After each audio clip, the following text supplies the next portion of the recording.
Hi guys! For today's video ay samahan niyo po ako dahil pupuntahan po natin ngayon ang dam na dito po sa Barangay Lagta, Baleno, Masbate matatagpuan. Ito po yung daanan niya papasok.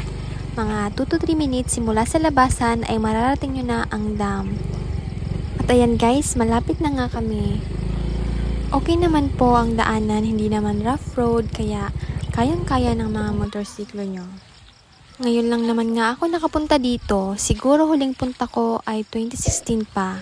Naligo kami dito noon kasama mga classmate ko ng high school na dati nga takot kaming maligo dahil sabi ng iba ay meron daw ditong buhaya.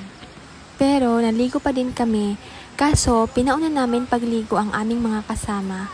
Tapos alam nyo ba guys na dati marami ditong mga suso, kaya nga pumupunta lang kami dito para manguha ng suso. Pero ngayon, parang bihira na. Maganda nga po dito maligo guys, lalo na pagkatapos ng baha dahil nalilinisan itong dam at medyo lumalalim ang tubig. At syempre, hindi lang kayo dito pwedeng maligo dahil pwede rin kayong maglaba. Sa unahan nga ay marami po kaming nakitang naglalaba.